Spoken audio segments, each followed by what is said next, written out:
Bom dia, boa tarde a todos e todas. Gostaria de começar me apresentando. Meu nome é Marco Antônio Souza Alves, eu sou professor da Faculdade de Direito da UFMG. Eu coordeno aqui na Faculdade de Direito da UFMG um grupo de estudos e de pesquisa sobre a sociedade da informação e o governo algorítmico. E além disso participo aqui também da pós-graduação em diferentes temas relacionados à teoria e filosofia do direito.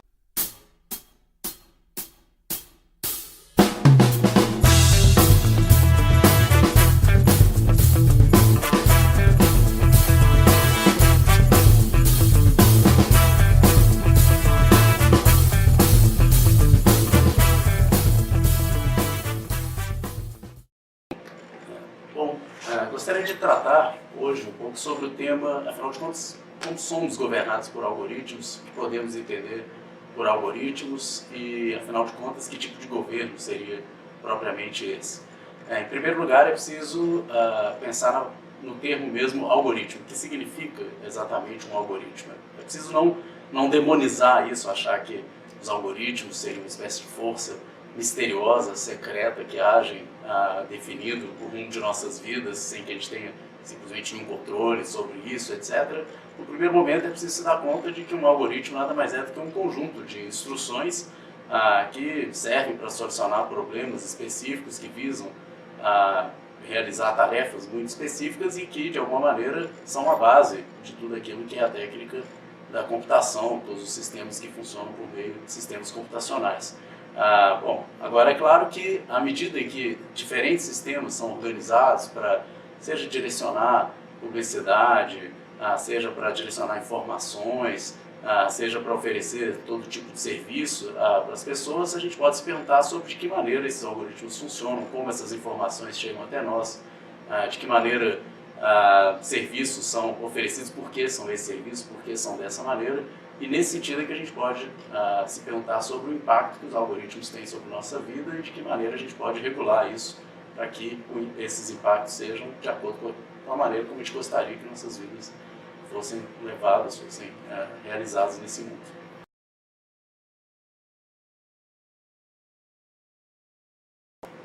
Bom, outra advertência importante para a gente começar a pensar na questão dos algoritmos é evitar se deixar levar por todo tipo de fantasia ou de fantasmas em relação a esse novo mundo que se avizinha, que se torna cada vez mais presente. Não é o caso de acreditar que a tecnologia vai resolver todos os problemas da humanidade, nem tampouco de achar que ela vai provocar uma espécie de catástrofe, a destruição de tudo aquilo que consideramos importante e valioso na experiência da humanidade. Enfim, me parece que é preciso ter uma postura mais serena de enfrentar, sim, os problemas que se apresentam, na dimensão que se apresentam, e de pensar também nas possibilidades de como lidar com isso de uma melhor maneira, de como regular, de como produzir um mundo melhor, mas sem fantasmas e nem fantasias.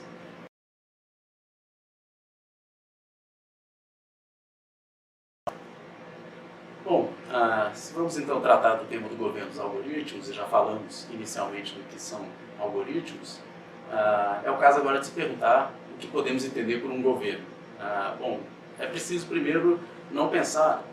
na noção de governo no sentido muito estrito, associado simplesmente ao exercício do poder político por parte de um aparelho de Estado.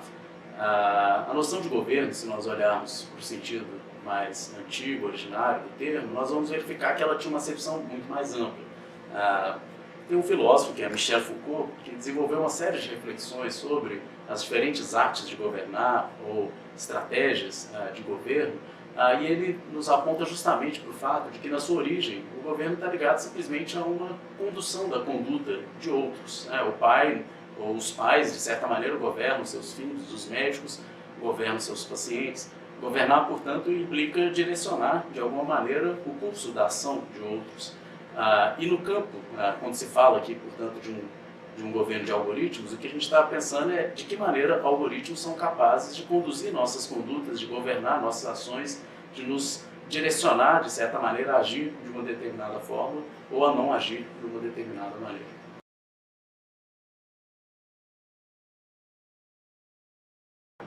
Bem, quando falamos, portanto, em práticas de governo, em diferentes artes de governar, nós estamos sempre tratando de diferentes estratégias se valem de diversos instrumentos para tentar, de alguma maneira, direcionar a vida dos outros. Portanto, quando falamos em governo dos algoritmos, o que se trata aqui é de uma nova forma de ação calculada, sistematizada, de influenciar e de interferir, de mover a conduta de outros. No caso do governo dos algoritmos, desse fenômeno mais contemporâneo, o que se identifica é uma espécie de tática de governo que repousa sobre a coleta, a agregação de dados automatizada em grande escala,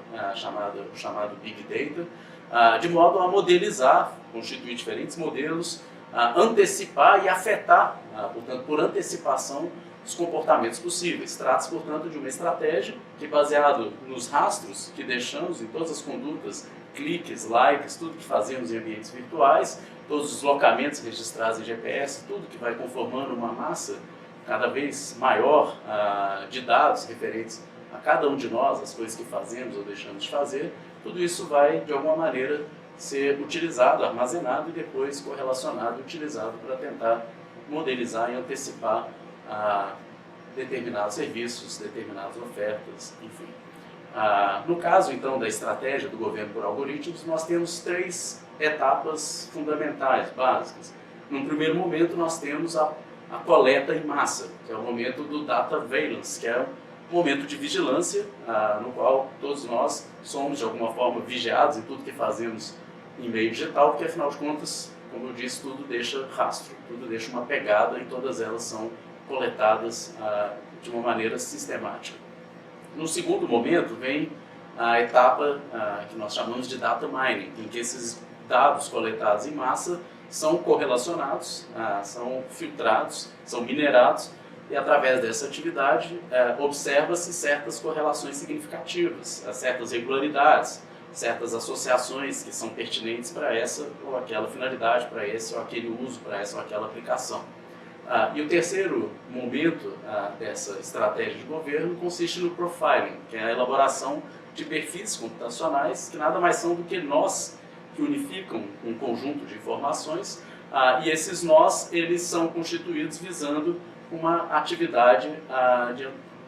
antecipação, de previsão, ou seja, eu quero construir um perfil, por exemplo, de usuários do Netflix para saber qual tipo de conteúdo audiovisual pode ser do interesse daquele indivíduo, ou um perfil para fins de publicidade dessa ou daquele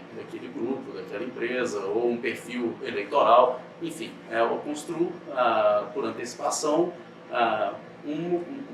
um traço que vai permitir que eu possa me direcionar àquele indivíduo e, de alguma maneira, ser mais efetivo no que diz respeito à condução de suas condutas.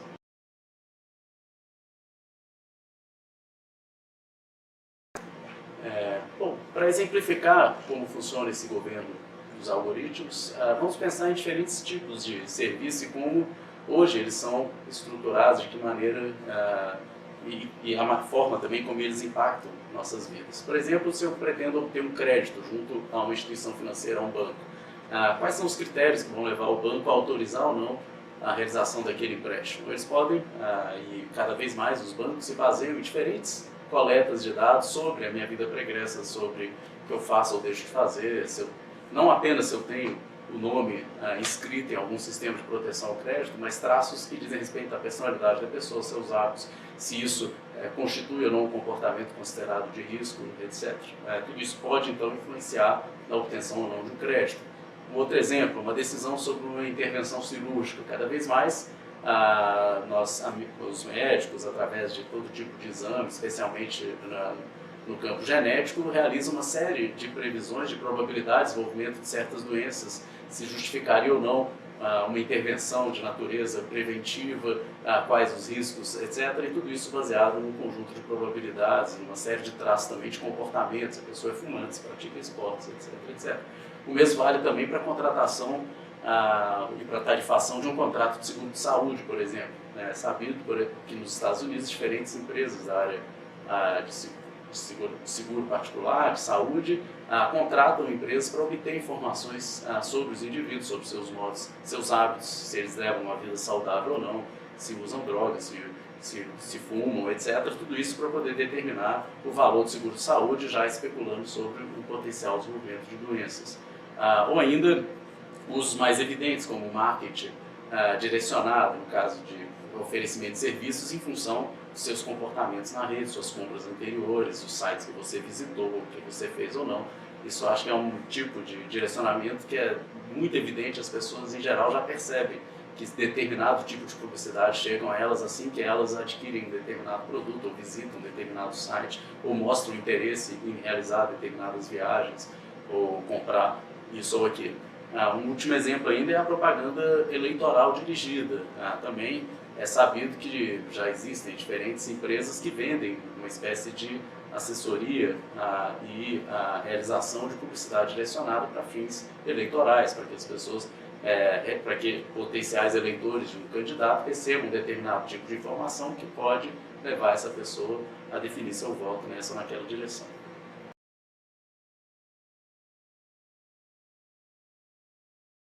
Bom, uma das questões bastante inquietantes que essa forma de governo por meio de algoritmos nos coloca hoje é até que ponto isso afetaria a nossa liberdade, a nossa capacidade de ação autônoma, de determinar nós mesmos o curso de nossas ações. Bom, nesse campo o que se teme é que de alguma maneira nós estejamos cada vez mais construindo uma estrutura que se baseia numa espécie de behaviorismo de dados, ou seja, num comportamentalismo de dados no qual determinados inputs são oferecidos e,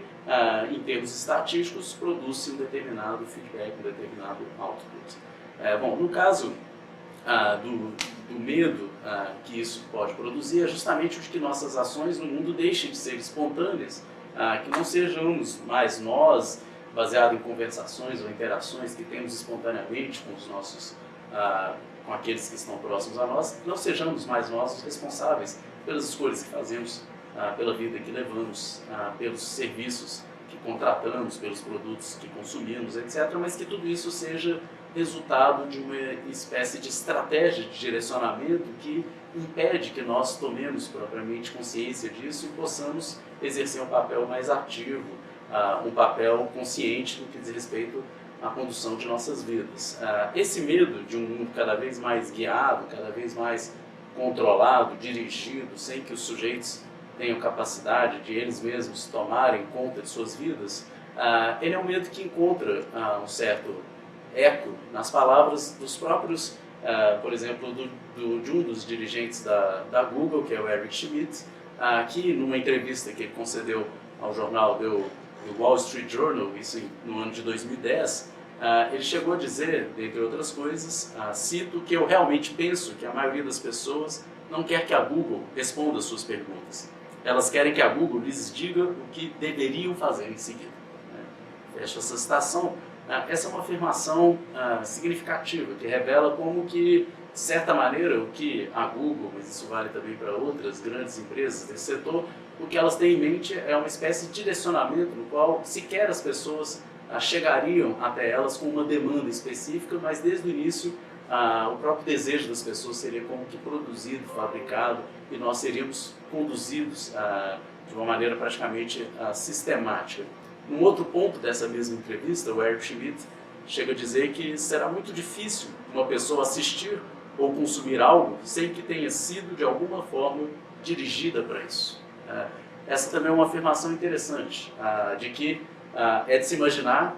isso já hoje, mas no cenário próximo com maior intensidade ainda, que é difícil imaginar que opções de consumo, ou escolhas, serviços possam ser realizadas de maneira simplesmente espontânea. Em última instância, a gente está sempre dirigido, direto ou indiretamente, pelos mais diversos algoritmos.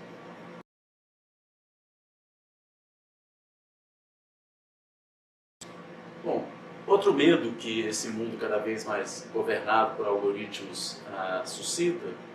um temor que de alguma maneira se levanta, se faz cada vez mais presente, é o medo de que esse processo acabe provocando a morte da política, a morte do direito, no sentido de que cada vez menos serão as próprias pessoas, por meio do convencimento, da formação de suas opiniões, da reflexão e da capacidade de autodirecionamento de suas vidas, que seriam as responsáveis, digamos, pela conformação do espaço público, pela construção das instituições. Cada vez menos seriam os próprios indivíduos interpelados a se manifestarem a emitirem opiniões, a se convencerem ou não do caráter correto de determinadas práticas, cada vez menos são eles mesmos os responsáveis, e cada vez mais é como se nós apostássemos numa solução de natureza técnica, baseada apenas na eficiência, baseada apenas na segurança, e que prescinde propriamente desse espaço democrático da formação de opinião. É como se o sonho tecnocrático, ou seja, de uma sociedade governada pelas máquinas, por sistemas inteligentes, computacionais, como se esse sonho ele viesse em substituição ao velho sonho de construção política, democrática, de um espaço comum no qual os próprios envolvidos determinariam os rumos de suas vidas.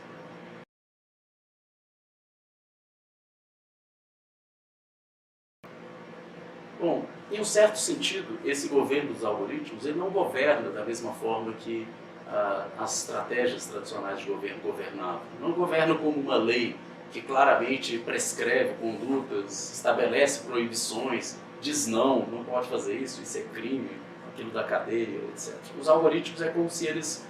governassem de uma maneira mais invisível, menos perceptível. Portanto, ao invés de prescrever condutas diretamente e sancionar para determinadas condutas certos tipos de consequências jurídicas devidas, o que os algoritmos fazem é uma espécie de governo das relações. É como se eles conformassem os espaços da ação possível. É como se eles tornassem extremamente provável que agíssemos de uma determinada forma e, por outro lado, praticamente inviabilizassem ou tornassem extremamente improvável determinados cursos de ação. Então, na verdade, é como se fôssemos governados não porque o algoritmo nos diz o que fazer ou proíbe que façamos isso ou aquilo, mas ele conforma determinados espaços para a nossa ação, os ambientes nos quais agimos, de uma maneira tal que somos praticamente, somos não apenas encorajados, mas praticamente levados a nos comportar de uma determinada maneira, dada a facilidade, dada o fato de que é como se nossa ação fluísse praticamente naturalmente em uma determinada direção. Então percebo que se trata de uma estratégia mais sutil, mais insidiosa, mais difícil de ser percebida e também por isso criticada, no qual nossas vidas são impactadas e conduzidas sem que nos sintamos propriamente obrigados ou de alguma maneira restringidos em nossa ação.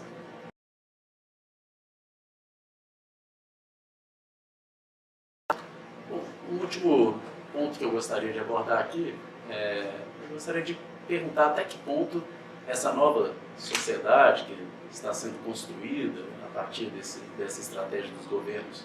algorítmicos, até que ponto isso pode ser aproximado a uma espécie de sociedade panóptica. E nesse ponto eu remeto aqui justamente aos trabalhos do Michel Foucault, especialmente ao livro Vigiar e Punir, que ele publicou originalmente em 1975, em que ele faz uma longa análise dessa estrutura panóptica. O panóptico, na verdade, foi uma espécie de projeto arquitetônico pensado por um filósofo do século XIX, o Bentham, XVIII, o Jeremy Bentham, no qual ele concebe uma estrutura de vigilância pensada inicialmente para presídios, no qual a gente tinha uma torre centralizada, a partir da qual era possível observar cada uma das células, de maneira que cada um dos indivíduos que estivessem ali aprisionados pudesse ter sua vida completamente atravessada pela visão desse vigia, o que permitiria uma completa transparência, numa relação assimétrica no jogo aí da visibilidade, de maneira que quem se encontra nessa torre central consegue visualizar cada um dos indivíduos que estão ali aprisionados, em contrapartida, os indivíduos aprisionados não conseguem sequer saber se tem alguém ou não vigiando eles naquela torre centralizada, uma relação, portanto, assimétrica. Esse projeto, essa ideia arquitetônica, o próprio Bentham estendeu isso para pensar, na verdade, um modelo de sociedade, um modelo no qual nós teríamos uma espécie de vigilância permanente, um controle permanente, e esse é um modelo que está muito associado a diferentes tipos de estratégias biopolíticas de governo, no qual que se assentam sobre um determinado ideal de transparência, de tornar a vida dos indivíduos cada vez mais observável, passível de direcionamento, de ação preventiva, baseada em estatísticas, etc. Bom, no caso da sociedade panóptica, muito se disse que ela seria uma espécie de realização ou instanciação desse sonho panóptico, desse modelo de panóptico?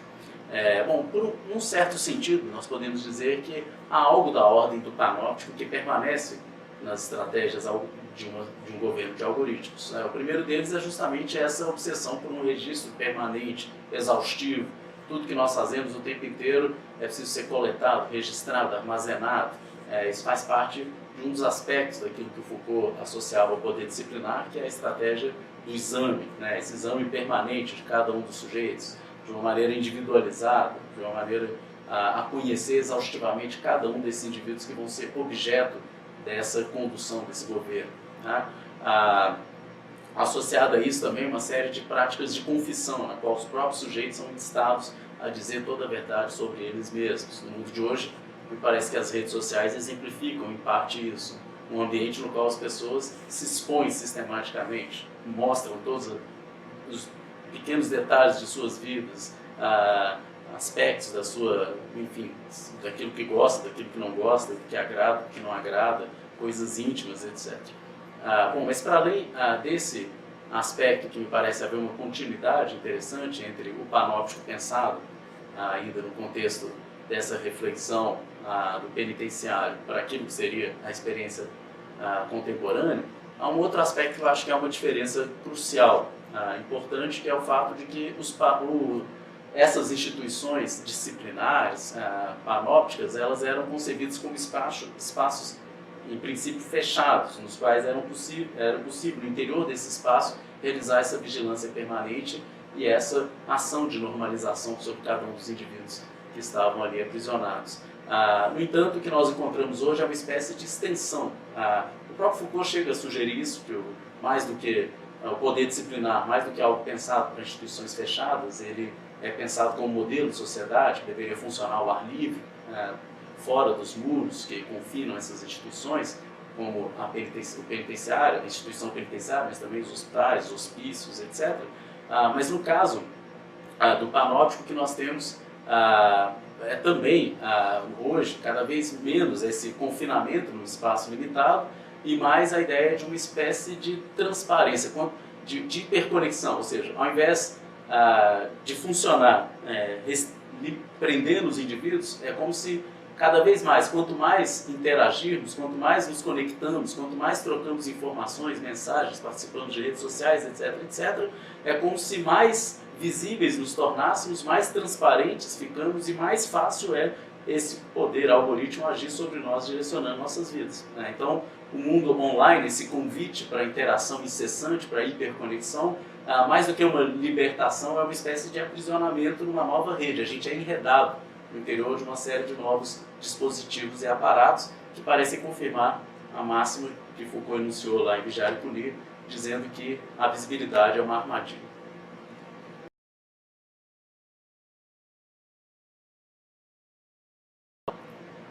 Bom, diante desse cenário de um poder que funciona de uma maneira mais insidiosa, menos visível, mais difícil de ser percebido e criticado, me parece que o desafio também de resistência, de reação a esse fenômeno, de como regular a sociedade diante desses novos sistemas algorítmicos, me parece que isso também se coloca de uma outra maneira, novos desafios emergem. Acredito que a via mais interessante seja pensar o desenho dessas plataformas, desses instrumentos. É preciso discutir o design do ponto de vista dos seus efeitos sociais, dos impactos que eles geram na vida social, dos seus efeitos humanos, das suas implicações éticas, enfim. E, de certa maneira, me parece interessante defender uma espécie de cidadania tecnológica, que seria a participação de todos os envolvidos, não apenas de técnicos e especialistas na realização desses programas, desses artefatos, mas todos que de alguma maneira são impactados por eles, que eles tenham voz e possam de alguma maneira participar no desenho disso, na medida em que isso afeta a vida de todos nós.